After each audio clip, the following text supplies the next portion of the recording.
Hi, welcome.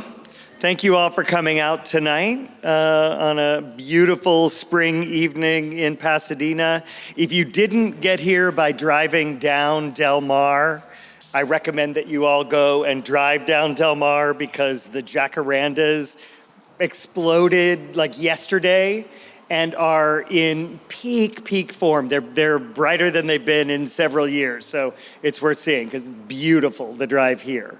And you'll have plenty of time to look at them because for whatever reason, there was a lot of traffic on Del Mar tonight. I got caught in it and the chief did as well.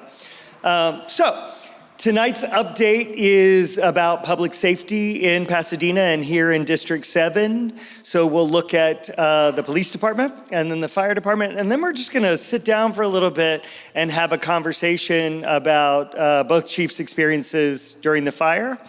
And then I'll give you a little update on what's going on in the city, and then we'll all go home. So with that, we'll get started right away. I'm gonna call over, I think we're doing police first. So, Police Chief Eugene Harris to tell us what's happening in the city.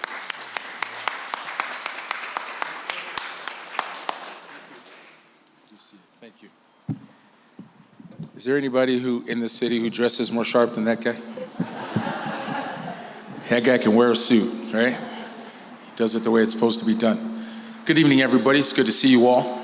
Thanks for coming out. It's always tough anytime we have a lot of things to do to come out and really engage with the community. So it does take some effort, and so it is appreciated that you are here to certainly engage with us, the members of public safety, myself and my brothers and sisters in the fire service, but certainly to represent your neighborhood and your community today as we kind of navigate some, what could be considered some turbulent times, right? So we'll start with some pretty basic things with regard to the updates. Really important to put things out that our property crime, you'll see tomorrow when I'm encouraging you all to watch on Monday to watch the council meeting because we'll be giving a year-end report that covers all of 2024 and then the year of 2025 to date. And the property crimes are down, right? We're trending in the right direction. I would be happy about that, but I want it to go down even further, so we're working on that. We're down probably about 4 or 5% on the property crimes. The violent crimes are down significantly. We've had, over the last couple of years, where we had a string prior to that of some violent crimes, some homicides, we've only had 2 in the last 3, going on 2.5 years now. And to say only, kind of devalues. I don't want to seem like we're devaluing a life for the one that we lost, but it's important to keep things in context and perspective and understand the work that's being put in place by all the people in the community to kind of try to mitigate and minimize those problems. So those are all good news, thumbs up stuff. The kind of flatline stuff that we're dealing with is recruitment and retention. We have replenished our recruitment section and put some more people in there to make sure we're out there attacking the recruitment world and trying to really vie for resources that every other agency is out there trying to get. In fact, this past weekend, I was at Fleet Week down in San Pedro where our entire recruitment team was out trying to get people to come in there from the armed services and other people who were there to attend the event. It's a very fruitful event for us, and we got several people that are looking to come on board with us, so it's really a kind of a cool thing. We're also looking to recruit, getting various things done like moving and going to English departments at schools. We're looking for folks that can write. We're specifically trying to cast a wide net so that we're not just getting one type of police officer, but really trying to dig deep in the crates and see if we can get people with varied interests, varied skills, and that way we can apply that out here when we're dealing with the things we have to deal with in the community. So that's a big deal. But while we're trying to do this, other agencies are doing the same thing. There are people that are given lots of incentives and stuff for people to go over and work for them. But I'm proud to say that we are not losing people to those places that are giving out these great incentives, although a couple of people have kind of migrated that way. Good to announce that they're on their way back. They found that the grass is not greener, and they're coming home to Pasadena, so we're feeling good about that, right? So everybody's got options. I remember back in the day when I first came in this business, one of the things we said was, it's a great place to work in law enforcement because we have so many options. I can work here for a while, I can go work there for a while, I can just move because we're all state police officers. I think we're starting to find a little bit more of that this is home mentality. People are having things that they want to pay for, right? They have things that they want to raise, places they want to raise their family and things like that. So we're starting to see a little bit of a trend in that direction. So that is good for this community. If we can keep our folks here long term, we're working with folks, the wonderful folks on council, some of our wonderful staff we have to make sure this stays the appealing place for employees, whether they're sworn or professional staff. I think the fire department's doing exactly the same thing, and so are some of our other folks within the city. So that is good. We are on a level pegging, getting things done. The thing that interests a lot of folks is some of the homelessness issues, and those are relevant issues that we're trying to deal with today. The absence of resources in places, everything has, what is it in physics? For every what is it called? For every action, there's an equal and opposite reaction, right? And so we can anticipate and we can kind of predict what's going to happen when we start to have service declinations and things like that around our area and in the region. This is a very attractive place for people to come. And so it really is one of those things where we want to make sure we're treating those folks with dignity and respect, and that we're doing the best we can to find them resources that can get them out of the plight. We will not really impact the homeless issue by treating it as a crime. That's not what the police department is going to do, although criminal activity that's associated with it we will certainly address. But it is a plight that we want to be people that help get folks where they need to go, and that's going to be the mantra of the police department. We want to, today I was at lunch and I ran into some officers that I used to work with that were working with the county host team here in Pasadena today. And what the host team does is they go out and it's called a homeless outreach support team. They go out and they provide resources. They're not out enforcing things. They're really trying to give people ways to go, different things that they can take advantage of so that they can reduce the significance of their situation, certainly improve the light in life and get them to places where they can get around people who are effective in helping them develop. So that host team is out there. We have a version of that, which is called the Hope Team, and the fire department component called the host team that work together to try to mitigate and solve some of the problems that we're dealing with, that we're faced with on a regular basis. And I think that we're doing quite a wonderful job. There will be times where you'll see encampments and things like that, and we are implementing strategies to kind of solve the encampment problem, but not through arrest in all cases, though there are some of those that we have to go out and we have to take the appropriate action. But mostly we're trying to just get people to places where they don't have to live in the street, and I think we've been relatively successful in getting that done.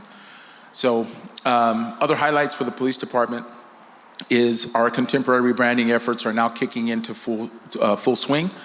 You may notice the last time that I was here in this building, we had blue patches with a little bit of a gold kind of attachment to it. We've changed it and we've turned it into platinum. And the whole idea is to make sure that we're platinumizing our services. And the most outward version of that is the uniform appearance and our cars, which will be changing shortly, to demonstrate to the community we are willing to change, we are willing to adjust, making sure that we're developing our strategy and our processes to meet the modern day needs of the community, because it's not always easy to see the internal changes. It's not always easy to see the culture changes. So we want to make sure that we're demonstrating to folks that we are in the midst of change, and we will continue that for the years to come. We are really enjoying a culture shift here in that as politics swing one way or the other, as the needs in, let's say the DA's office in different places kind of matriculate throughout the electoral cycles, we have to make adjustments in law enforcement. And so this most recent cycle locally has given us some tools that we can use to kind of do some better things, right? Making sure we keep people who need to be in jail, but find resources for people that shouldn't be in jail. And that's what we want to do. And I think we've got some effective people, at least at the local level in the office, that we need to take care of. And they're taking care of business. And we're starting to find a lot of solutions. So you should rest easier knowing that we're not just a revolving door for those people who are out here victimizing community members on a regular basis. But we're also not going out there and just throwing everybody under the jail. The idea is to find a balance that really promotes the community harmony. And I think that the new DA Prop 36 and some of the other things that we are in the midst of are helping us get there. So it's really, really important for us. Traffic, another big deal within the city. We are really trying to make sure our approach to the traffic is robust. But this being a premier city, we've got a lot of events coming. We've got in 2 weeks, we've got the Club World Cup that's going to be coming. You can imagine it's going to create some traffic. I can only call them nightmares in some instances, but we've got a plan in place to try and mitigate that. We're actually using it as a practice session for the Olympics, which will be coming in 2028.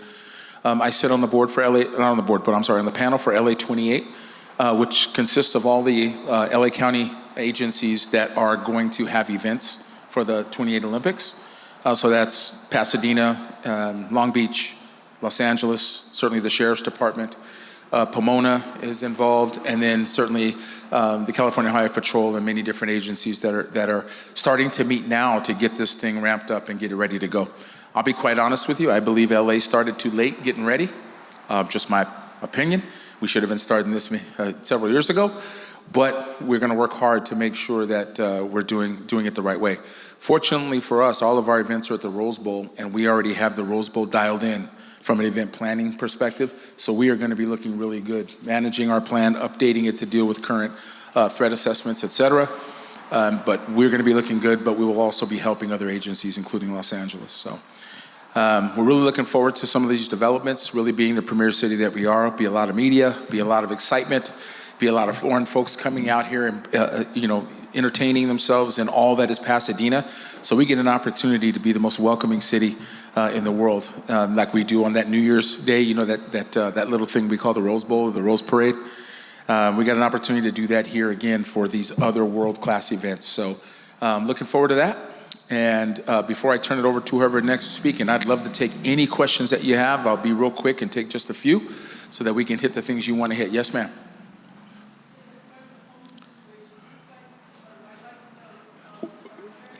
Can we hold on just one? Can we get you a microphone or something? I can't hear you up here.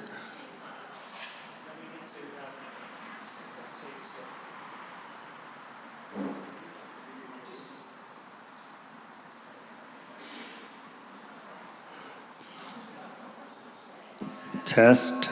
There it is. There it is. Well, this is intimidating. Yes, ma'am.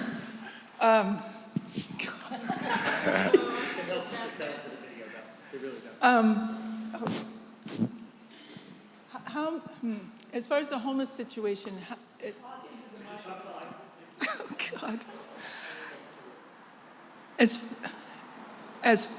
oh God. As far as the homeless situation, how do you find that there are a lot of them that are renters that were pushed out by the Pasadena fire?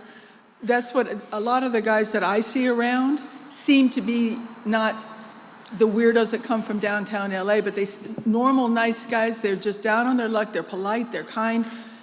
And so I was just wondering how many of them are, because there's lots of resources for the owners impacted by the fire, but what about the renters? I think a lot of them have come down here. And secondly, on that issue, wouldn't it be a good idea, because I appreciate what you're saying about your outreach to them and what you're doing, but wouldn't it, from what I've observed around here, wouldn't it be helpful to have those announcements in the libraries where, because a lot of the guys go and the women go into the libraries, it's safe, it's clean, they can clean up. If you had the resources, because they do in LA, you see a thing that says, this is where you can go for a shower, this is where you can go to make a phone call. And they're all over the libraries, but I don't see that in Pasadena. And I think that would be very helpful as far as maybe. Okay, I'll address both questions. The first one is that I couldn't tell you an exact number of folks that have been displaced and that are kind of living in the street regarding or following the fire. But I will tell you that the city has opened up the door to expedited resources for those people who are in need within Pasadena, and working with other county resources to get those people housing as quickly as possible. I think that most of the people that are creating a lot of the discomfort, maybe for lack of a better word, in the community, are folks who are coming from outside the community to partake in what is Pasadena, and it creates some of the encampments, et cetera. Most of the people who were displaced from the fire either have family or some other official kind of venue, and although they are considered homeless because maybe their house burned down, they have dwellings, they have resources and those kind of things. I think that the discomfort might be caused by some of the other folks who are kind of planting themselves here, and that's where we're trying to focus the particular homeless outreach resources. So as far as LA and the libraries, we spend a lot of time in the libraries. Our host team, our HOPE team, we spend a lot of time in all of the areas that we believe can get the word out, and that is their entire job. Our host and HOPE team are full-time teams that go out communicating to folks. And though you may not see them there all the time, it's a big city. We've got to be in all kinds of different places. I hear you. What she said was maybe some pieces of paper or literature or stuff like that. I'll go back and make sure that that's happening. We have plenty of literature that we give out as far as resources. Sometimes we just got to be strategic about where we put it. So I agree with you.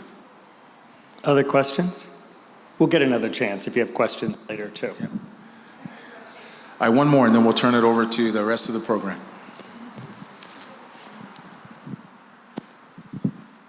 Can you talk about the changes in culture that you mentioned that are going on within the department? What are they?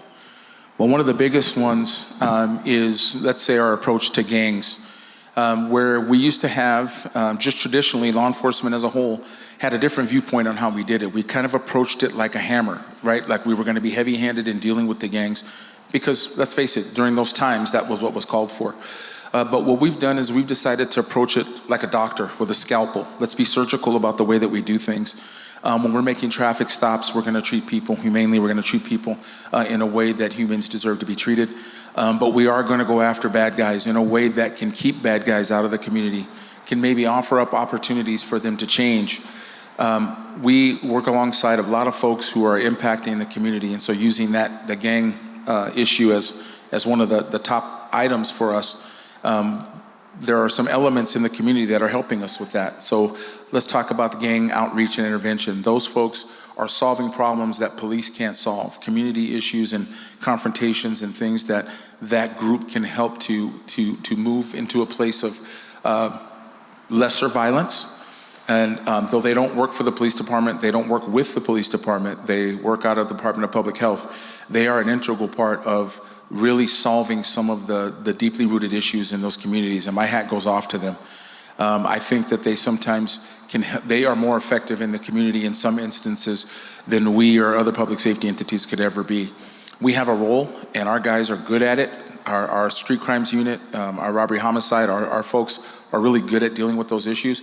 But sometimes it takes, again, the scalpel approach where we can kind of find where the problem is, root that out without disturbing the rest of the body or the community. So that's one of the elements that we're doing department-wide. I'll turn it back over to the council member, and then if there's any additional questions, we'll get on with the program and talk after. Thank you, sir. Thanks, Thanks, Chief. And we're going to, again, talk again in a few minutes, so you get another chance to ask questions if you want to. One thing I wanted to acknowledge, so the Chief talked about how property crimes are down citywide for last year and this year so far. For residents of District 7, you might be aware and have wondered about, we had a spate in the district of attempted burglaries and burglaries in the first quarter of the year that were pretty, we had a spike of them for a few months. I want to really thank the police department for getting on top of it. So we had both patrol cars and plainclothes detectives in the neighborhood, and it really did nip it in the bud. So we're all looking good there. Thank you to the department for that. I want to take a minute to recognize a few people who are here. Up here, sitting up front, is our Pasadena City College trustee, Tammy Silver, is here with us today. Our design commissioner from District 7, Marie Ferris, who is doing such good work for you, you don't even know, on the design commission, standing up for all of you, making sure that buildings that are built here are beautiful. And my predecessor on the city council, Andy Wilson, is with us here today.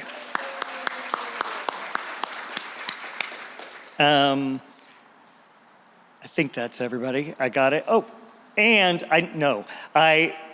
your district liaison, Pam Thyrett, who does the hardest, best work in the city of Pasadena. I'm grateful to have you. Okay, it is time now for our fire chief, who's also a resident of our own District 7, lives right here in the neighborhood, Fire Chief Chad Augustin.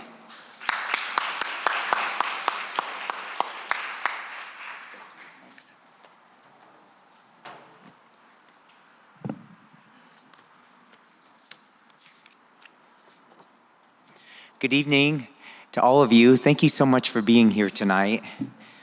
For those of you I have not met, as Councilmember Lyon said, my name is Chad Augustin, your Pasadena Fire Chief. I'm also, as he mentioned, a resident of District 7.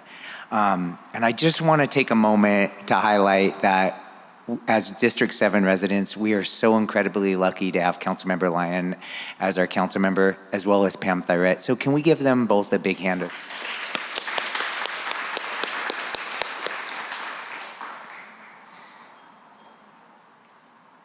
Whew, 2025 has been a tough year, right? And it just, we started off with so much pride post parade and Rose Bowl game. And as I was writing up my speech, I just thought it's okay for us just to admit, it's been a tough year and it's only the end of May.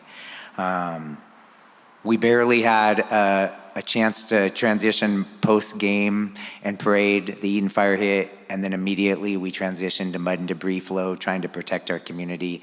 And we're just trying our best to see what's gonna come next so that we can be best prepared as a community. Despite the tragedy though, I witnessed some of the most amazing acts of kindness and generosity in this community. And I just wanna take a moment to thank each of you and all of our residents for the support for your public safety and just for our community, those that have been impacted over the past few months. While there's still so much work to be done, I'm very confident that all of us working together, we can accomplish whatever the task is. So let's talk a little bit about what's going on in your Pasadena Fire Department. And then Chief Harris and I and Councilmember Lyon will do a little panel. I also want to take a moment to highlight on June 9th, citywide, we're going to be doing an Eden Fire debrief at a council meeting. So if you are interested, want to tune in or come in person, myself, your public health director, Manuel Carmona, Public Works, Greg DeVink, our city attorney's office, we're going to provide a full debrief to the best of our abilities with the knowledge that we have on the Eden Fire and all the citywide efforts.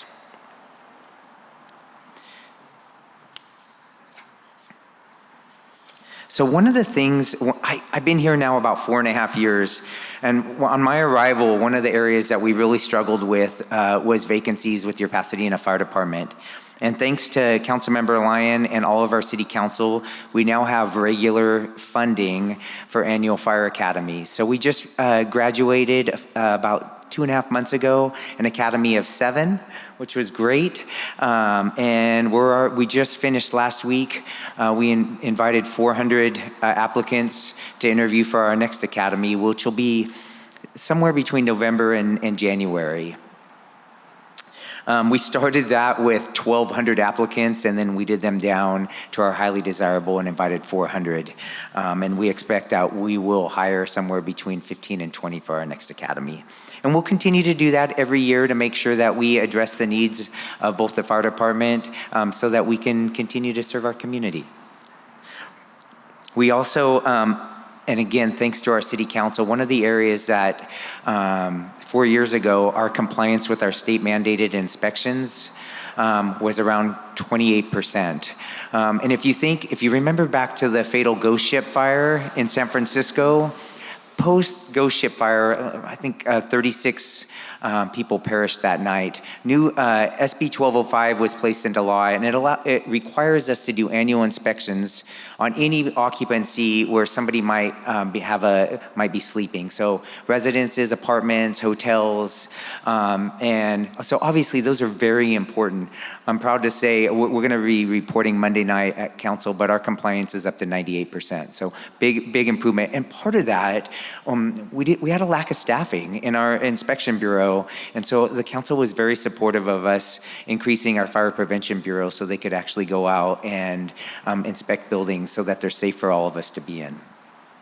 And then we have a paramedic, a CSW paramedic intern program. Like many departments up and down the state and across the United States, we're struggling to keep up with the need for hiring paramedics. And so this is an innovative program which we hire young men and women that have their EMT, are at least 18 years old, and then we put them through paramedic school. They work 20 hours a week for us, gaining essential knowledge, skills, and abilities, and when they're successful, they go right into our fire academy, not as firefighters, but as paramedics, and graduate as firefighter paramedics. And that's one small way that we're working to address our paramedic vacancy. We're also right in the final stages of completing our next standards of cover, which will drive our next 5-year strategic plan. And that'll be a community-driven strategic plan in which we solicit input from our community on what you want to see from your Pasadena Fire Department. And that'll be our kind of roadmap for the next 5 years of delivering service. We also just completed our first women's empowerment camp. And I say first because it was a first combined women's empowerment camp between Pasadena and Glendale. And we had almost 60 young women.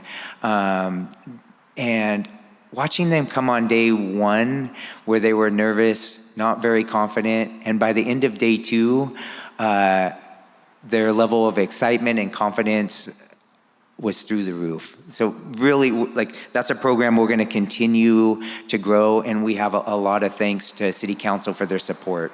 Councilmember Lyon, thank you for your continued support on that. The national average for females in the fire service is 3.9%. And while Pasadena is better, we're around 7%, that's nothing to brag about. We continue to strive to get to the double digits. And our goal is, if we can get young ladies who are in elementary school and junior high excited about the fire service, that's a career that they can do, they're actually really good. It's so often better than the men. Their level of patience and their communication skills are fantastic. And so we continue to look for ways to attract young ladies to Pasadena Fire Department. We also, and this doesn't impact District 7 as much, but if you think of the west side and the east side of Pasadena, it very much impacts Pasadena. And so the State Fire Marshal, for the first time in almost 20 years, updated our hazard severity maps. The interesting thing on that is local jurisdictions have no input. We receive them, have 30 days to make them public. We can take public comment, and then 120 days to adopt. In general, while there's some pain for our residents, it means that we're gonna be working with our residents to provide annual inspections, make sure that they have adequate clearance. They're in areas that have higher fire hazard severity, and so we want to help our residents make sure that their homes are as hardened as possible to prevent the next incident when there's a wildfire breaks out. And so we'll be taking those additional maps and residences to City Council for adoption in the next, I'll say, 30 to 60 days. And we do about 4,000 a year right now, inspections on the residences, and that'll go to around 4,700. If you have any questions, there's lots of good information on our Pasadena Fire website. And then again, we'll make sure we publicize in advance when we go to City Council for adoption.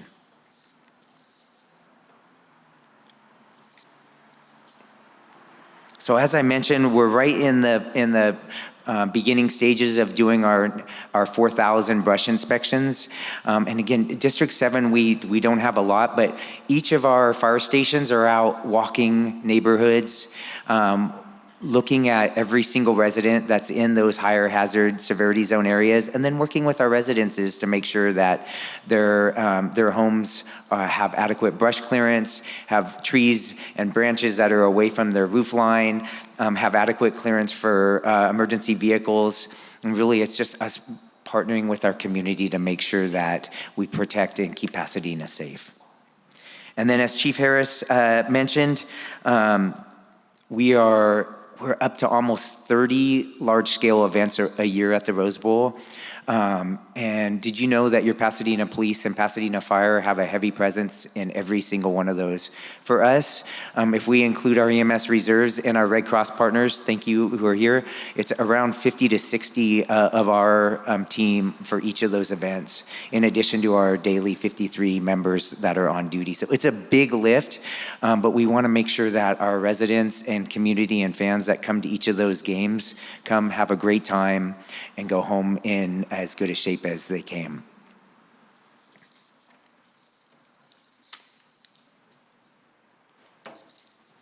And with that, I'm open for any questions you might have. Or, Councilmember Lyon, do you want to go right to a panel? We have a couple of questions we can do now, or we'll go right to the panel. Okay. We'll go right to the panel. So I just wanted to hear sort of more personally about your experiences during the fire, both you as individuals and then your departments more largely. So take us back to that day, January 7th. We had the wind warning all day. So we knew that winds were coming and that it was a high fire risk day. We were good most of the day. We had maybe some branches down. We were okay. And then around 6 p.m., we get the reports of the fire. So where were you? What happened then? We were actually on our second call of the day for our executive leadership team. So that's the city manager and all of our department heads. We had been doing regular meetings because we had a known wind event coming at us with red flag conditions. And so we had opened our emergency operations center and we had identified staffing. And so we had a meeting that morning. And at 6 o'clock, we were in the middle of our second meeting of the day, and we were able to start talking about the Palisades fire, which had broke about 10:30 that morning. There was a tremendous drawdown of fire department and law enforcement resource across LA County because of the Palisades fire. Training. Yep. And so when that fire broke, I'll never forget. I was like, Miguel, our city manager, I gotta go. And so Chief James and our staff were already at the fire, and driving to the fire incident itself, I've never in my almost 30 years in the fire service seen anything like that before. I thought my car was gonna get blown over. There was trees coming down. There was fire starting 2 miles ahead of the fire, and you could barely see. And I knew we were in trouble at that point. I just didn't know how much trouble we were in. Our police department partners were already starting evacuations.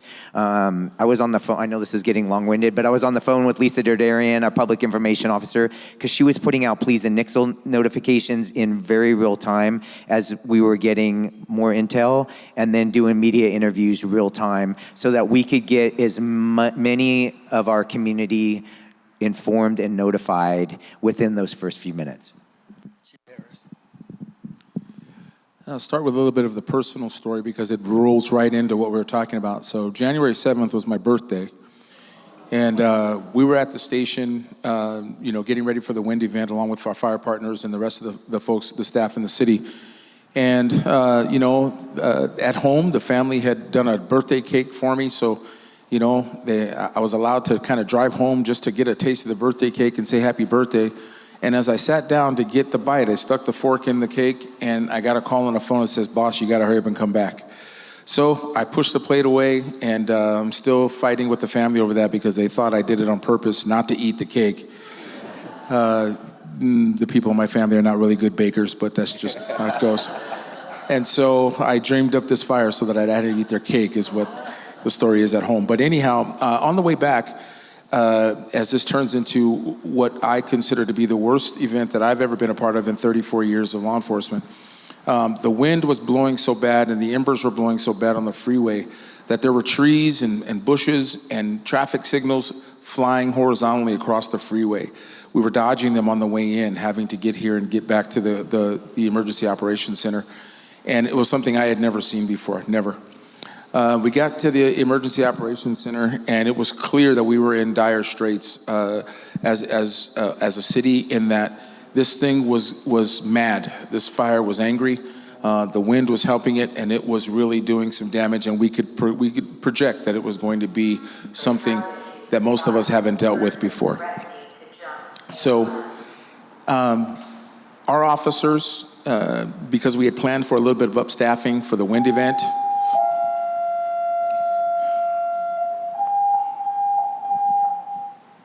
they just have cool things at the fire department.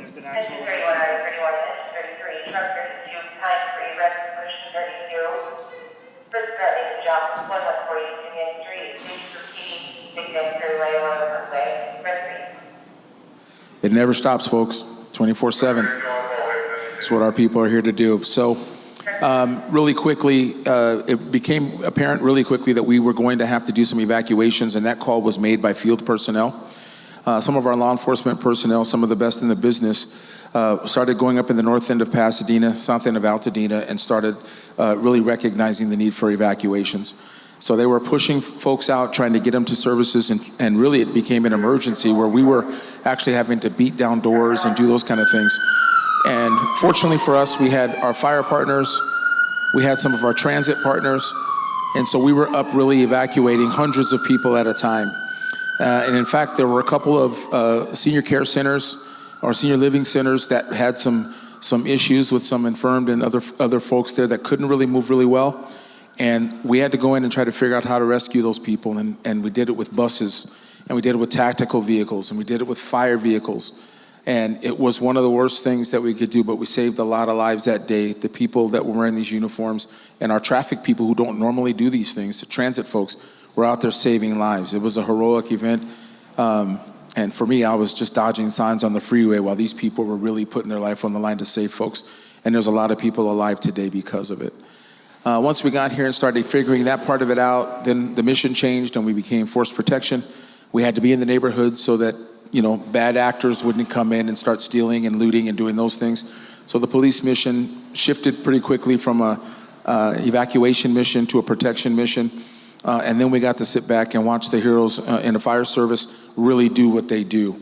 And to see that unified command and all of the people that were coming from all the way down from Arizona, there were international fire units that were coming. There were some 3,500 firefighters at the Rose Bowl at the Unified Command, 500 police officers. They were coming from everywhere to lend a hand to this community. And it can't go unsaid. You'll hear about this when the fire chief talks about this on Monday, or at public safety is tomorrow, when you're doing that? The 9th. The 9th. Where you'll hear where these people were coming from and how important even the Rose Bowl was to this overall effort, because it was incredible. So that's just a little kind of glimmer into what it was we were doing and how we had to do it. And remember, this thing lasted for almost 21 days. We were there at the station. Most of us were there overnight for several nights in a row. And it was just a really, really good thing to see people come together. And one last thing that I'll mention before I hand the mic back is, one of the other things that goes unmentioned sometimes were the community members who came out and formed impromptu areas where they were doing donations and pop-up donation places. It was a headache to deal with only because it was so large, but it was heartwarming to see people coming out to support their fellow man. And it was just an absolute joy to watch people come out and try to help. I can't say more about that. So I didn't realize it was your birthday that day, or that you had gone home. The chief lives very far east, like New Mexico far. And so that's a long drive. Yeah, that one is better. So part of what I was struck by as a council member, kind of at the edge of all of this, was how quickly it all moved. So how quickly was it clear that we were gonna have to evacuate residents? Because fast, right? We had an evacuation center open In 90 minutes. in 90 minutes. By the way, it took the county like 24, 36 hours, something. Just, I'm not bragging, but I'm just saying. It was fast, but how soon do we know we were going to have to get people out? I'm gonna pass this to Chief Harris because they actually were on scene before us starting evacuations. Because of the way law enforcement operations work, we're not driving vehicles that size, so it's a little easier for us to get around in the early stages. And so when we got there, some of our field officers and sergeants recognized immediately that it needed to be done. I'm going to say that the evacuation started probably about 25 minutes in, is where it started. Following that, we had the convention center, or we being the unit, had the convention center open and ready to accept folks in 90 minutes. That's how fast this thing was getting out of control and needed to have people evacuated. It is okay to brag. It's a beautiful thing that was done here, and I love that we have we can respect the things that were going on here in service to folks. We talk about, some of the slow responses and the drawdown of resources in these homes that I was talking to you about, or the senior centers.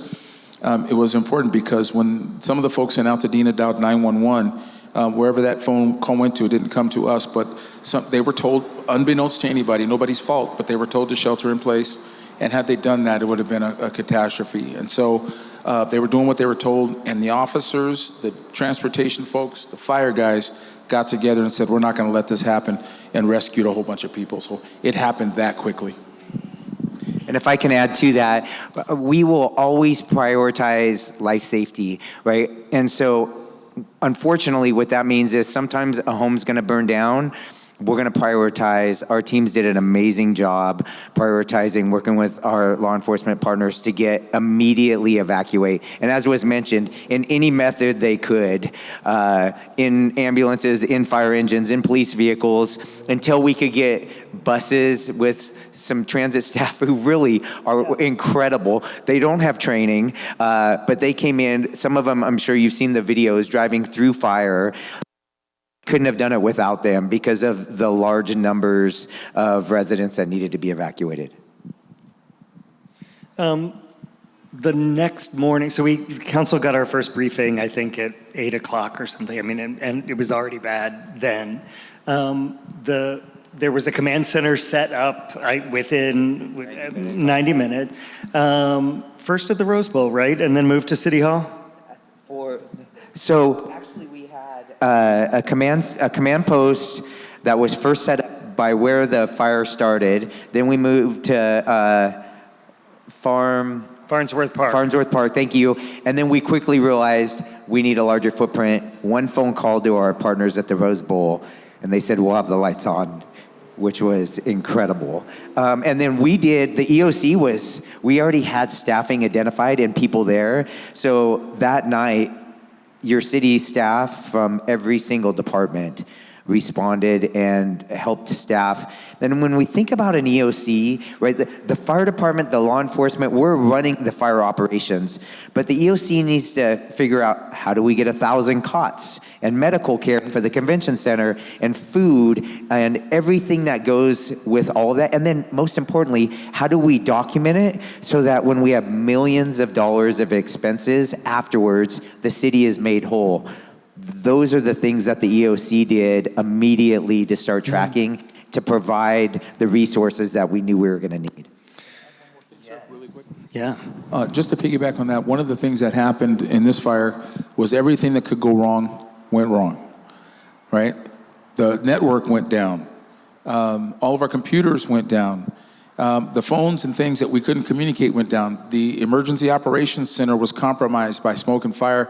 So we had to, in the middle of this event, with all the staff members, uproot the emergency operations center and move it to City Hall down into the basement where it stayed for about 20 some odd days. If it could go wrong, it went wrong. And people had minutes to react to it. And I would hope that you folks really would really kind of digest the importance of that speed, and people were just not trained to do certain things, doing things out of their comfort zone to make it safe. And if it could go wrong, it did. The only thing missing was it was at nighttime, so it wasn't in the middle of the day in the summer where it was hot, but everything else was FUBAR. It was bad. So I remember the next morning getting up and we got a briefing sort of early on Wednesday morning, and you gave us the briefing on Zoom, and you put up this map that if it any other time would have been comical, because he was like, I just want to show you the direction the wind came from last night.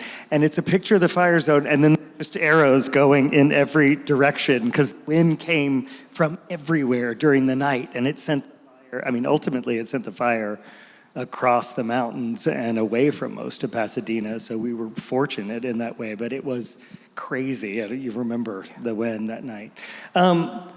So before this fire, did you have a sense that because I did not, that a fire could come, well, first of all, that the embers could fly that far, but that a fire could come this far down into the flats from the foothills? That's a great question. I don't think any of us ever think that we're going to have a fire in our backyard. We, as emergency responders, law enforcement, fire, and especially our fire department, all summer long, you'll see us driving up and down the freeway to help our neighbors in need. Northern California, Southern California, Northern California in the early stages of the summer, then the Santa Ana winds come, and in fall, fires are in Southern California. It's so different when it's in your backyard.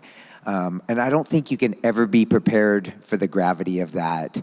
But we also saw wind conditions and embercasts that I've never seen in my career, and most of my colleagues have never seen in their careers. And so when you start thinking, okay, we're going to have embercasts a block ahead, 2 blocks ahead, a half a mile, and you're getting reports of 2 miles down the road, we don't have a plan for that because those aren't the normal fire modeling and fire behavior that you expect to see. And within a few days, part of the concern turned, we're still trying to manage the fire, but to looting. Did we have ultimately much of a looting problem? And then the other thing maybe to talk about is that I remember one of the big discussions we had was whether to impose a curfew or not. And ultimately that was your call, the Chief Harris. And we decided not to, but how did you arrive at that decision? Well, we had to make a lot of decisions. Looting becomes a problem. We planned to do it with our uniformed personnel, while the county and some of the state folks wanted to use the National Guard. I'm empowered to make a decision that I think is in the best interest of the community. So at that time, I said, what is it going to look like to the people who are trying to fight for their homes and those kind of things to have military vehicles on the streets? I'm a former military guy, so I understand the role of the military, but I was not sold on bringing military vehicles into the streets of Pasadena to keep people from their homes or to keep people from finding family and pets and rescuing folks. I was not quick to be an adopter of a strict curfew. Where we just had differences of opinion with us and some of the surrounding jurisdictions. And I don't fault anybody for the decisions they felt they had to make in their area. But in our area, we were going to put the needs, in my opinion, of our community first. And we're not going to try to military this thing into submission. We were not going to be able to do that. And so I think there's a reason to have those folks on scene at certain times. We did have a few in areas that we just couldn't watch 24/7. But we rotated that out very quickly, and it was only in areas that were kind of on the cusp between the county and the city area. We had to work with the sheriff, and we had to work with other people to try and figure out how we were going to navigate this. The sheriff and we had words at times, and this is what happens in these kind of events. We love each other. I loved him when he was in Long Beach. We're still good people, but sometimes we got to have those difficult conversations, and they chose to do it one way, and we chose to do it another way. And I'm so glad that we chose to do it the way that we did it. Everybody's got to deal with whatever those decisions are. Yeah. Here in Pasadena, we did a really good job. So again, from the looting perspective, we had, in the early stages, 14 attempts at burglarizing. We had some of those that were successful, but we also arrested 7 people on the first and second night who were coming into town to do bad things to people's homes. And we didn't have a really bad theft management problem as a result. And we had all of our uniformed personnel, including, if you're not aware, we have a mutual aid system that we use that involves all of the 45 cities that are in LA County and beyond. So the LA County is broken into mutual aid areas. We happen to be in mutual aid area C, which covers the foothills here, San Gabriel, Monterey Park, areas here that we can draw from on the outer ring. So we'll start it with our people, and then it moves to the next group and the next group until we have enough resources on scene. And that mutual aid helped us because we were able to put uniformed people from as far south as Orange County, as far south in our county as Long Beach. And you might have seen some of those people in the area going, why are they here? Well, they were up there protecting those homes and ridding the area of looters. So we were very successful in the uniformed piece of that. It was a good reaction, and it worked out very well for us. There were two particular operations that I was just blown away by for the entire run of the fire. The first was the evacuation center at the convention center, and if you didn't see it, it was extraordinary. I mean, they turned it into a working. It wasn't a hotel. It wasn't that nice, but they had it divided into. You have it back. There was a family section. There was a senior section. There were people in transition in one section, and by the second day, they had a clothing center set up so you could go and pick up new clothes because people had nothing with them. They had a food section. By the third day, there was a whole medical operation set up. It was extraordinary and so moving. I remember you and I, I saw the chief first thing the next morning and sort of, we were both, it was very emotional. And if you haven't had a hug from the chief, I recommend it. And the other operation that was just mind-blowing in its efficiency was the whole emergency operations center at the Rose Bowl. So talk a little bit about who came in and at peak, how many people were there, and what it looked like. Because if you didn't get there, and most people thankfully stayed away so that the people who needed to come and go were coming and going. It was so amazing. So talk about that. Oh. So one of the best things about the fire service in California, you'll hear me say this over and over again, is we have the best mass mutual aid system in the world. I think we have the best firefighters in the world here in Pasadena also. In very short order, as you heard me say, one phone call, we called our Rose Bowl team. They really are critical infrastructure. You'll hear me say that also over and over again. They're not a sports venue. They are critical infrastructure for us. We were able to bring in its peak, over 3,500 firefighters, 500 law enforcement personnel, everything that you would need for over 4,000 people there being there, from bedding to showers to food trucks. We had breakout rooms for media, for briefings that went on multiple times a day.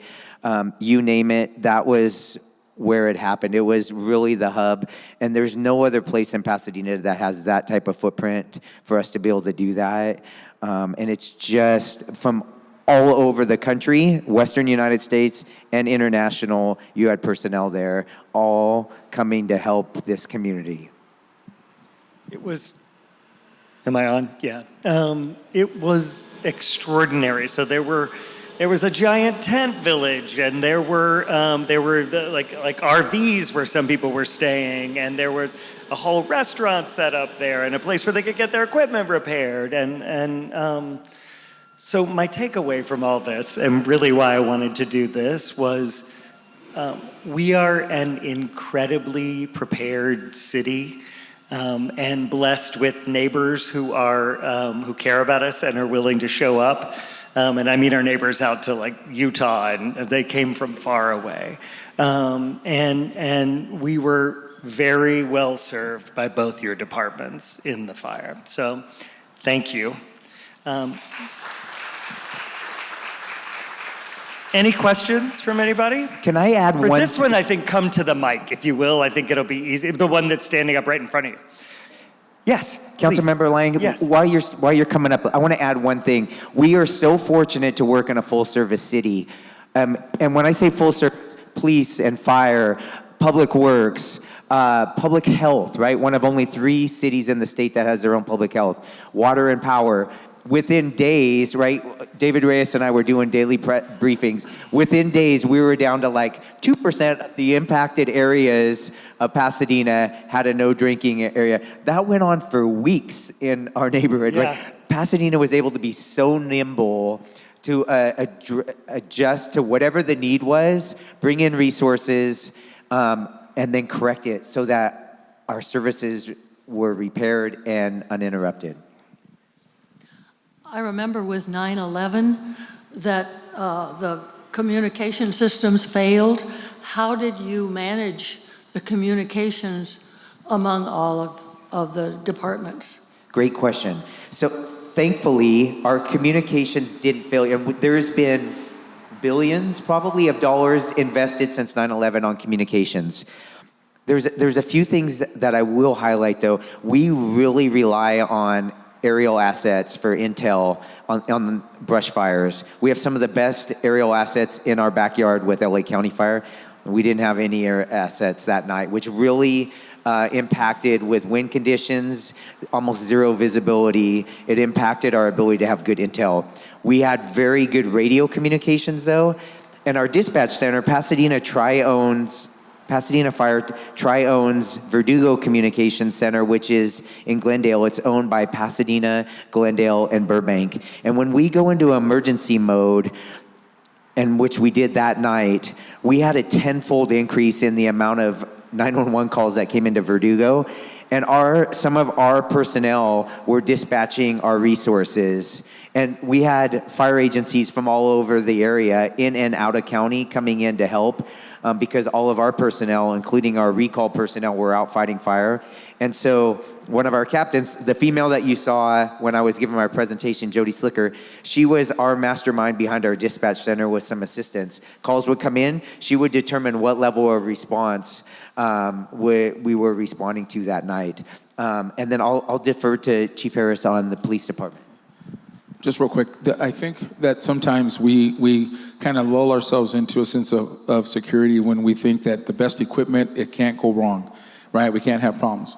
I think the best strategy, and we have it here in Pasadena, is built-in redundancy, right? When there's a problem, we just shift on the fly and move to whatever's next. And I think that's the best. The planning and the leadership are what get us through the day. At the end of the day, you can have the best equipment. Even brand new cars will peter out sometimes, right? And we got to take it back, get it fixed. Okay, we got it fixed and we're ready to roll. But what do you do in the midst of whatever the problem is? And I think the redundancy and the leadership that are built in Pasadena are probably the best asset for this department and for the city. I couldn't kneel much longer. I think my knees are getting old. So by the way, the command post being in the Rose Bowl, I'm very happy not having an IC at the Rose Bowl ever again. That was too close to home. But joking aside, what are the best, I know it's too early right now before the after action reports, but as of right now, the best lessons learned that you guys have in your respective departments so far post-fire? Well, I'll start with the police department, and there are always lessons learned. We debrief these incidents all the time to, some of these are so rapidly evolving that we can't anticipate always what's going to go wrong. So what we do is we take advantage of all the things that go wrong and turn them into learning opportunities. Turn them into simple things like we never thought that our guys should have fireproof goggles. We never assumed that was not a thing that law enforcement would have ever thought, and I like to consider myself a forward thinker. Never once did it cross my mind.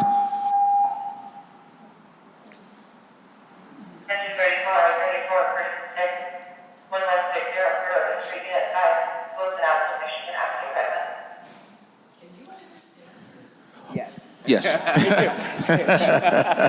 It's like a special, it's like a skill. special microphone language they have that we don't have. It's a skill.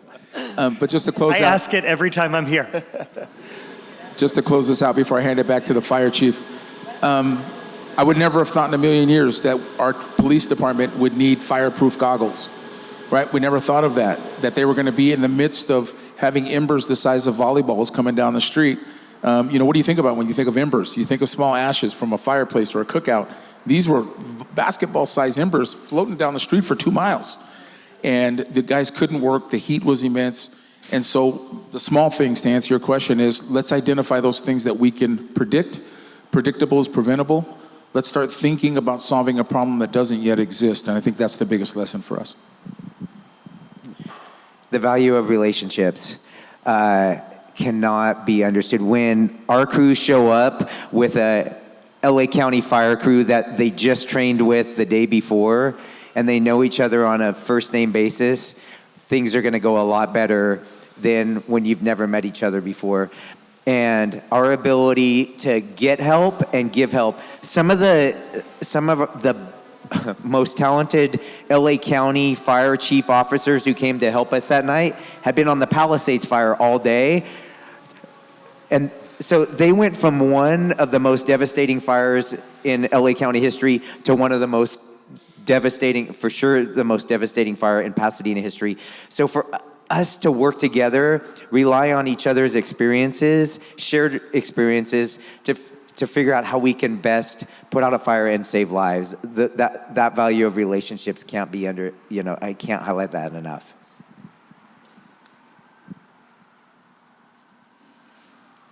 Hi there, I'm an Altadenan.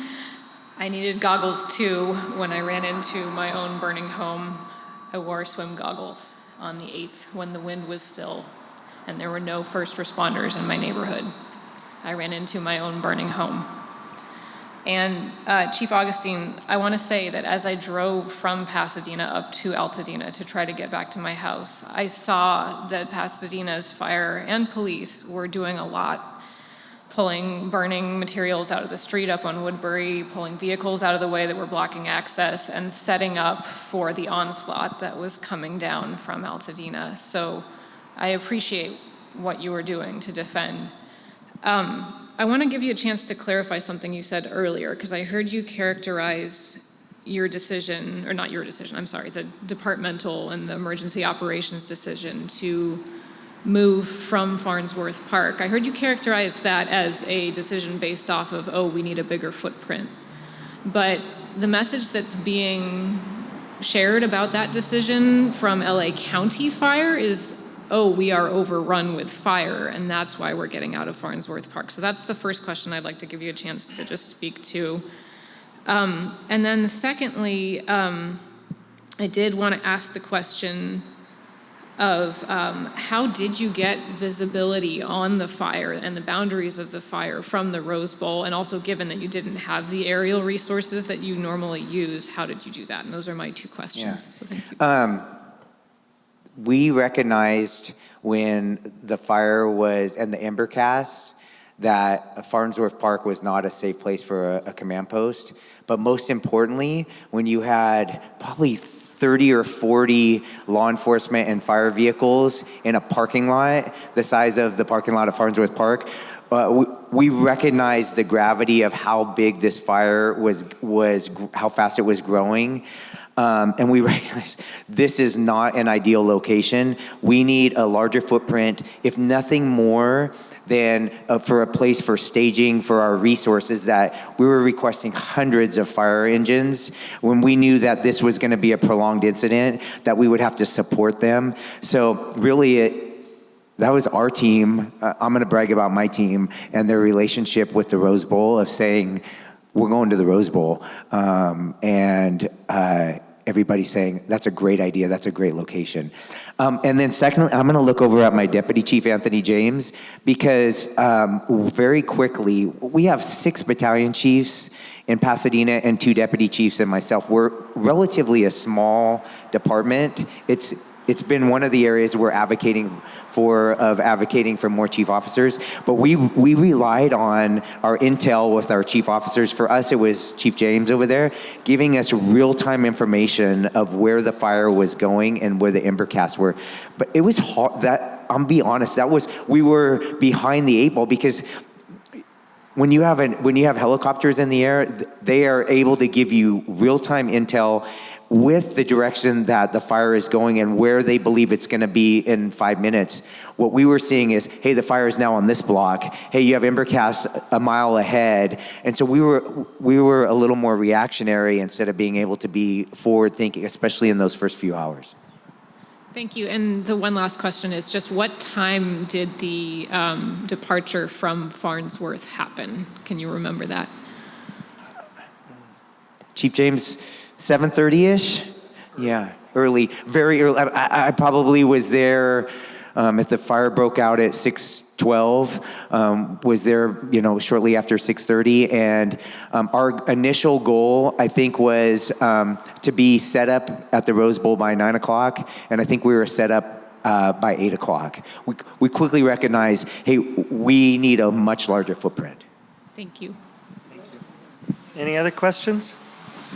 All right. Oh, come up.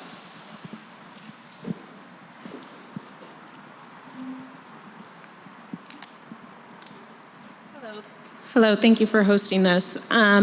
So I live south of the 210 freeway and just have two questions following the events of that night.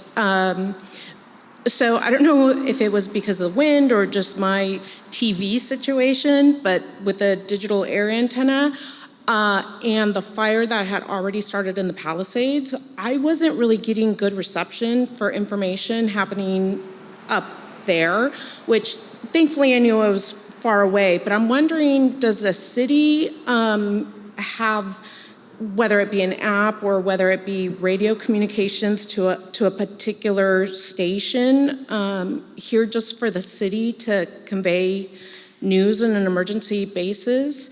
And then I'll just go ahead and ask my other question.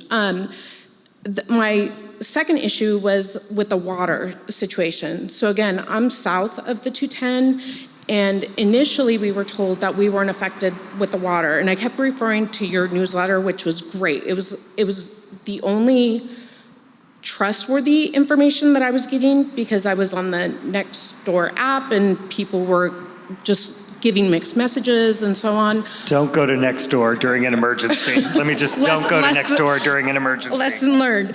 But with that water situation, so initially we didn't have to boil the water, but then we did. But it was one of those, had I missed that one newsletter, I wouldn't have known. And, I wasn't boiling water from the get-go.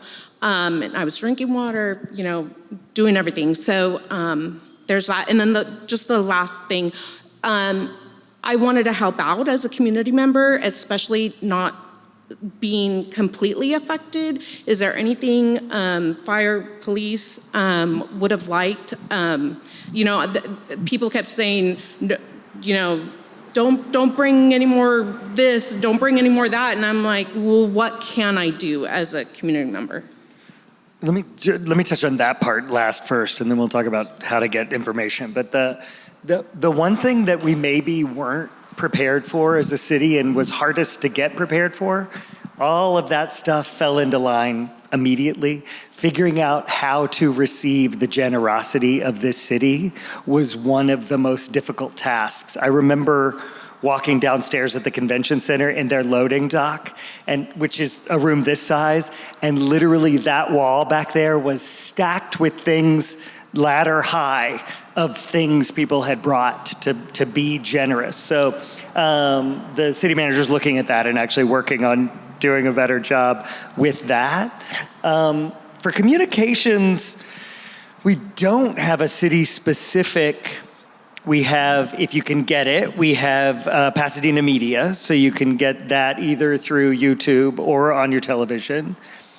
We have the city's website. We have each of our newsletters. But for information in an emergency and about the fire, I think probably the Watch Duty app was the best, for me, the best way to keep up on what was happening. And we've had extensive discussion on Watch Duty because it's a non-government supported app, right? And so, do I have it on my phone? Absolutely. Can we recommend it? No, because if something... Forget I said that. If something is inaccurate or it goes down, we don't have any control of it, but it's phenomenal, right? Like, there is great information. If you go back, like myself personally, I think I did almost 40 interviews in those first 7 days. And it was our desire to get factual information for Pasadena and Altadena, because what you were hearing was LA County giving interviews on, on areas that didn't necessarily impact Pasadena. And so we kind of shoved our way in and said, no, we are going to be part of these press conferences, and we're going to talk about what is important for our Pasadena residents also. That's an area that working those relationships we can do better in the future. We just showed up and said, no, we're going to talk about Pasadena because Pasadena is a full-service city, and our residents need to have factual information about what's important to them also. It was one of the hardest parts, getting out information. It's hard in the best of circumstances, but particularly hard then. For example, our water in District 7 was always good. Never threatened, never bad, never had to be boiled, and it was getting that word out. I just heard someone say the other day, wow, we had the citywide water ban, and I was like, that never happened. But it's just hard to get information out. Just to keep it in perspective, when we talk about different tools that are out there to use, you heard the Councilmember Lyon talk about some apps, some things that we could use, and you heard the fire chief say something like, "Well, we can't actually recommend it, but," right? Put it in this perspective. In law enforcement, we tell people, "I can't give you legal advice, but I can tell you need an attorney." Right? So, kind of put it in that perspective, and then read between the lines, and we're telling you what you probably should do, and those effective elements that can help you be safer in that type of emergency. Tammy. You were so effective in getting publicity for Pasadena because I actually remember it was all Pacific Palisades, and I'm like, what are we, chopped liver?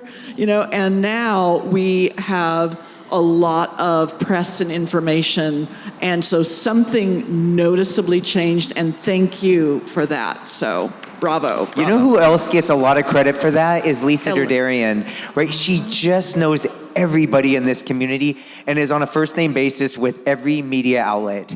And when she's our public information officer. She's incredible. So then my question is, thinking of the future, is there any city or area who has rebuilt in a way you would like to model? I think we will become a model, but are you looking at Santa Rosa or someplace for tips? We are, and this is a tough conversation because what you're seeing from the governor is Zone 0 needs to be enacted as a law. And Zone 0 is going to be a big change in what our residences in our high fire hazard severity zones look like. It means 5 feet clearance around their homes with non-combustible material. That means no shrubs, no trees. It's a big, if I was a resident in that area, I wouldn't want it either. But we know about 90% of fire spread in a brush fire environment is ember cast. And so if you can harden your home with non-fire combustible material around your home, you're probably gonna save your home. That's gonna be a big challenge for the state. It's not popular. If it's signed into law, it was supposed to be signed into law 3 years ago, and it just hasn't. Governor Newsom wants it signed into law this year, and that will take effect on all new homes, and existing residences will have 3 years. That's what it looks like right now. Anything can change, right? I think the give and take may be 4 or 5 years, but I think Pasadena and LA County we are going to be the model. We look at Paradise 7 years later, almost 6 years later, and they're still rebuilding. I want Pasadena and Altadena to be the model for how we can safely rebuild quickly, and then when the next disaster happens, we're better prepared. Last question. I'm going to do it over there. Here. I can bring you a mic if you want. Okay. I'll come over here.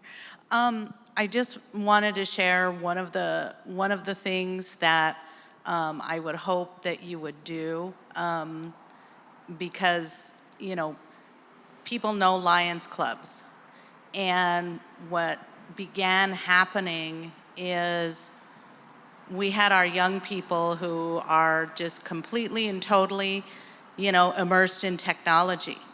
And so we said, get us the resources, do a Google sheet so that if people call us, we can give them resources and information. And people people wanted phone numbers. Everybody is saying, you know, go to the website, go to the website. And we were blown away to find out how many people in those moments right after the fire were not connected to technology. And when I was the one answering our number, I would answer our number, and at times I needed to wait for the people to shed a lot of tears because a human being answered a phone and it wasn't a website.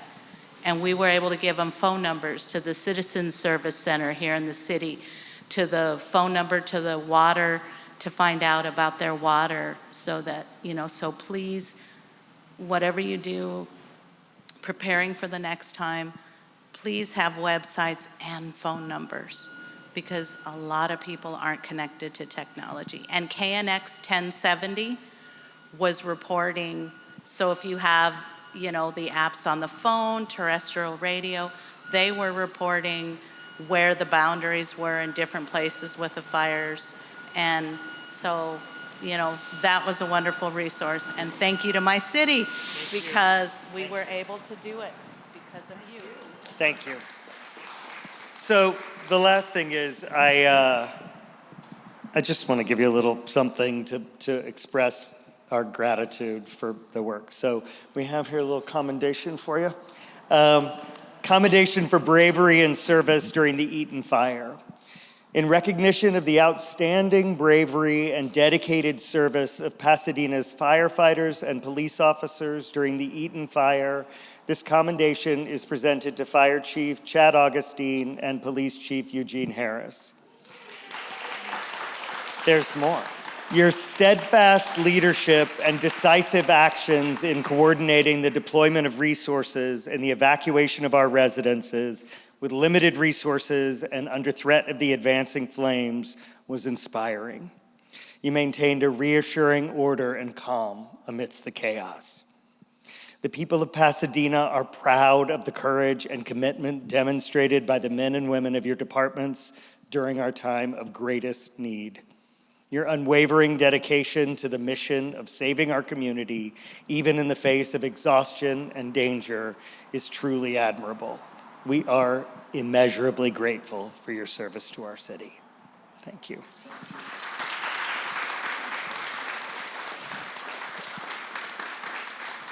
And there's one for each of you.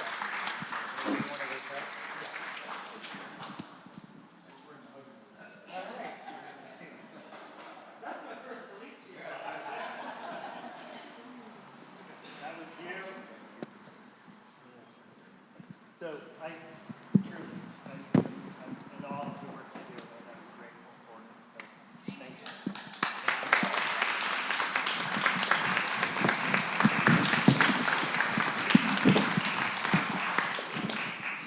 you. All right, back to work with you.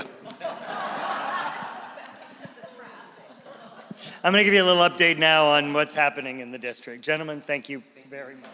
I appreciate it. Yeah.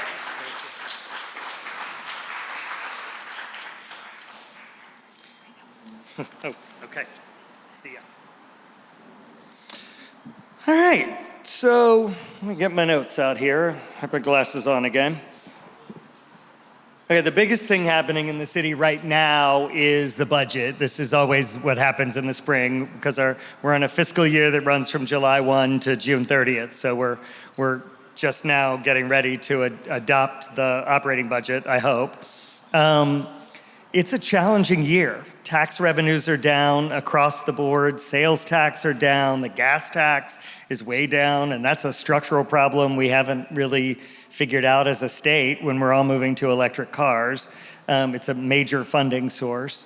The transit occupancy tax is on the upswing, actually. The hotel tax, actually, we're doing really well with hotel occupancy, so people are still coming to Pasadena, which is good news. But mostly it's down, and we need to start thinking about new revenue sources. So I think that's going to be a conversation we're having a lot over the next couple of years. Because of the challenging year, one of the cuts that the city manager recommended making was cutting the the street repair and maintenance budget in half. And we have, that was a budget that apparently was easy to cut for a lot of years. So we're behind the 8 ball on our street maintenance. And our average, there's a 100-point scale for pavement condition index. And you want a passing grade on that. Our average, so we have some below and some above. Our average in Pasadena is 58 points. It's not good. So I really held the line on staying above $10 million, which is where we have to be just to make tiny incremental progress. We really need to be at 15 or 20 million a year on roads. But luckily my council colleagues back me up. And so we're going to be at about 11 million this year, which is good. We need it. We need it. Thank you. So it's such an interesting, how do they decide which streets was the question. So there is planned maintenance, but in general, it is more cost effective to maintain streets that are in mediocre condition than the really, really bad streets. Replacing the really bad streets is really expensive. So we have a little set of replacing the really bad streets, and then a big set of taking care of the middle ones, and then a little set of making sure the good ones stay good. So that's how they decide. There is a list for each year. We can tell you what's coming up here for the next year. But I'm proud that we're going to stick with that. The other big change that just happened is that the PWP, Pasadena Water and Power staff, is in the middle of doing a rate study for electric, and we are likely going to have an increase in electric rates this year. But they had budgeted for it. They had an extra 7 million of revenue, and we were like, maybe we want to make a decision about that rate increase before we budget for it. So we took it out of their budget, which means that budget is tight. But yeah. So like a step at a time. So with that just came out of their budget, that'll come to the full council next week. But we took it out in the Municipal Services Committee. But I do want you to see it coming. We have held a lot of our city fees artificially low for years. We're sort of behind our sister cities around us, and so and we're seeing the consequences of that in some of that deferred maintenance. So there is going to be something coming. I don't know if it's going to be all of that 7 million they were budgeting for. So more on this in the next couple of months, and then finally in this year's budget, I asked the city manager and housing department to start identifying funds and a potential location for a year-round homeless shelter, because right now we only have a bad weather shelter where people go when it is very, very cold. We don't have shelters for the heat, and we don't have shelters for just regular days. And so people are on the streets. And until we have a place to take people, it is hard to ask them not to be on the streets. So we look for that conversation it's going to take us a while to get there. We're going to need to save up some money, and we're going to need to find a location. But we need to move in that direction. Because the one thing, some people want unhoused people off the street because they don't want to see them on the street. And some people want unhoused people off the street for humanitarian reasons. But I think everyone agrees that we would like to not have unhoused people on the street. And so we're working on finding a place for them to go. That is going to be particularly challenging, unfortunately, because of the environment we're up against in terms of the federal budget. So I want to flag for you, it's grave. So the budget that the House passed that is now going to the Senate, and by all accounts, it looks like it will pass the Senate.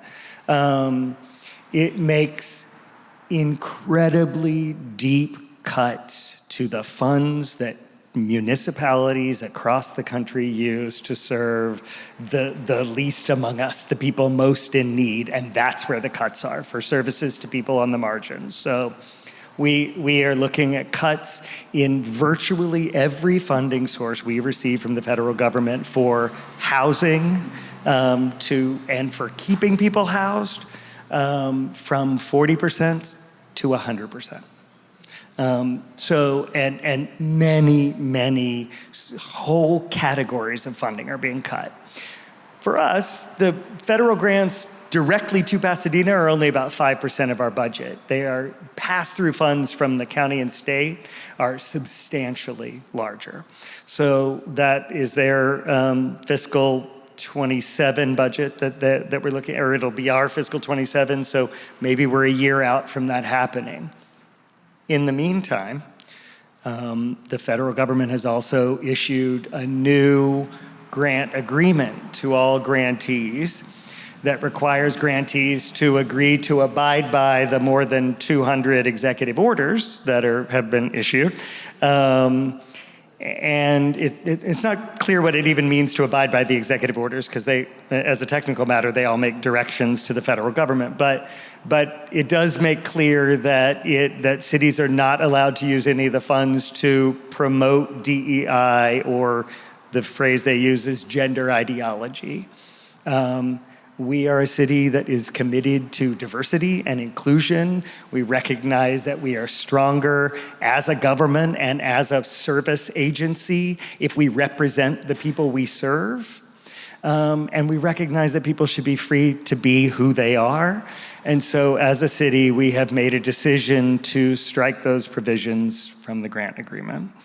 Thank you. I hope you feel that way when it gets tough. So far, our money's coming through. We have returned one, and the funding came down. So for now, it's happening, but that is likely to present a further challenge as we go forward. It is, it's a grim time in terms of federal funding. Okay, that was that. That was not very uplifting at all, was it? The other big topic in the city that's a big conversation but a slow-moving one is the task force that's looking at land use concepts for the former 710 stub. You know, we got back these 50-ish acres that was going to be the 710 freeway, and we're going to have the opportunity to develop a whole new part of our city, which just never happens in urban planning. There's a large commission looking at that issue from a lot of different perspectives, trying to reckon with the kind of historical reality of how that land got cleared in the first place, but also looking forward to what we want it to be. And there are some exciting plans out there. If you haven't attended one of their sort of open design meetings, I encourage you to. I think there have been 2 so far. There will be more. The plan is to come up with 8 broad concepts for the use of that, and then they will narrow those down to 2 to bring to the council, which will do then a deep dive to figure out the how it would work financially. My guess is that it will be some mix of commercial space, residential space, and open space would be the idea, and there's enough there to do all of that. But it's exciting to have this, once in a lifetime opportunity to add a whole piece to our city. Quick update on the goal of reaching 100% carbon-free energy by 2030. So 2 years ago, the City Council declared a climate emergency and set a goal of sourcing 100% carbon-free energy for Pasadena Water and Power by 2030. It is, I say this every time just so you know what we're up against, it is an incredibly ambitious goal. Currently, probably not technically possible, but when we set the goal, Pasadena Water and Power told us that we could maybe make 56%. We're currently on track to hit 92% by 2030. And we just adopted the framework for the optimized strategic plan, which will be the plan to actually get there. What we know now is that it's going to require us to generate at least 80 megawatts of power within the city, because we're maxing out the limits of power we can bring in, which will be clean by then. And the way we need to do that is solar. So the next step is to figure out how to incentivize you to adopt solar when you have that reaction. But so it's exciting, and we need all of you to get a little solar and some batteries in your house. I'll be knocking on your door soon. Within the district, the conversation right now is all about coyotes. Every neighborhood's talking about coyotes. We have them in Madison Heights and then the Central District just above it. We have them in historic Rose Villa, Oakdale, and we have them all across Caltech. We're blessed to live right next to a wilderness. That does have some difficult consequences. One of those is coyotes. The public health department, who's in charge of managing our urban wildlife, is in the middle of a study with a wildlife expert to really understand the coyote behavior. But what we're finding is pretty much the thing that we knew, which is that it works well when they're afraid of us, but if they become not afraid of us, it's not good. And the way they become not afraid of us and the way they become aggressive is when they have a regular food source, typically one people are leaving for them. So we in two of the neighborhoods I know for certain that there are people feeding the coyotes. When that happens, so not only do they feel much better about humans and much less afraid of them, they also become incredibly territorial because they're protecting that food source. So it's the double whammy and the very thing we don't want coyotes to be, which is not afraid of us and aggressive. So please don't feed the coyotes. Please let us know if you see the coyotes going back to the same house over and over again. That's the big tell. We do have, as you've seen, probably some signage around the neighborhood. We have cameras up that are studying their movement so that we can understand better and hopefully go and work with the people who are feeding them to get them afraid. The thing that we're hearing in terms of how to frighten them is an air horn. You can order one, but if you're walking your own dog, it will also terrify your dog. Use it sparingly. Plus, people don't necessarily want to hear air horns outside their window all the time. So use it sparingly. But it does. And there's an app, right? And it's loud enough. Okay. I've heard about the app. That's a good way to go. We're also testing out motion-activated sprinklers and we may have some of those available for people to test out. So when they come in your yard to scare them off. It's not how we typically think of wanting to treat canines, but you do want to frighten them away. And that's the way that we live comfortably with them in our midst. Okay? And we'll keep talking about them because Pam has like 2 hours of her day, every day dedicates coyote time. We got 15 new trees for Arbor Day. I've bragged about this already, but I love it because I had a goal when I came in of planting 200 new trees in the district. I think we are going to get there. But we just got 15 new trees on Arbor Day, which were donated by the Pasadena Beautiful Foundation. They went in again in the Rose Villa, Oakdale neighborhood. Beautiful. So thanks to them. And wait a minute, hold on, let me finish and then I'll take the question. I'm right at the end. And then the sort of echoing back to the fire a little bit, we're working closely with PUSD after the fire, we have a larger contingent of students at McKinley on El Molino and Oak Knoll, between the two, and students again at Allendale Elementary, which has been shuttered for more than a decade, which is exciting and fun to see kids in the neighborhood. And we're having some growing pains with the traffic patterns and the parking. So we're working with PUSD and trying to get that all lined up for the fall. So please be patient as we keep trying to work with them. So that's everything. That's the big stuff that's going on. If you want to keep up with what's happening in between these meetings that happen every 3 to 6 months, you can sign up for our newsletter. You go to cityofpasadena.net/District7, and then there's a subscribe to D7 newsletter there. Those come once a month. If you want to hear what's going on in the city council more regularly, every Tuesday I do a 2-minute-ish recap of the weekly city council meeting, where I cram our 4-hour meeting into 2 minutes, but you get the gist of what happened. You can get those on any social media. If you name one, I bet we're on it. And our username on all of those is Pasadena D7 for District 7. And is that all about what I'm pushing? Yes. Okay. So now, questions. Yes, sir. And I'll repeat, or we'll get a mic. My former employer, the city of Los Angeles and my former residence in Los Angeles spent millions of dollars yearly paying complaints filed against the city for tripping and falling over bad sidewalks. I'll hear you better if you'll hold it. All right. They paid millions of dollars yearly paying off complaints regarding trip and falls because of bad sidewalks. We walk around the city of Pasadena a lot, and there are areas in this district where the sidewalks are as bad as anything I encountered in LA.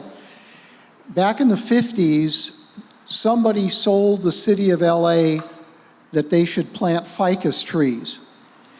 And what we discovered in the early 2000s before I retired is that the primary culprit for bad sidewalks Very invasive roots. are ficus trees. I hope and pray that you're not putting ficus trees into the city of Pasadena. Not a ficus was planted. Oh. And in fact, just so you know, we're moving toward, they were not all native trees, but we're moving toward a plan of doing all native and drought-tolerant trees. So it just makes sense. Other questions? Bernie. MySpace is the one I'm not on, Bernie. I knew someone would find one, but really, anything else, I'm out there. MySpace. All right, thank you all for coming. It was good to see you here tonight, and I appreciate it. I know what I forgot. The first Saturday of every month, we do an in-person community coffee that's sort of a mini version of this, but more a conversation at the Paso Royo complex on South Lake. It's 251 South Lake. So 9 a.m. first Saturday of the month. We'll be there next week. Come see us. Okay, good night, everybody.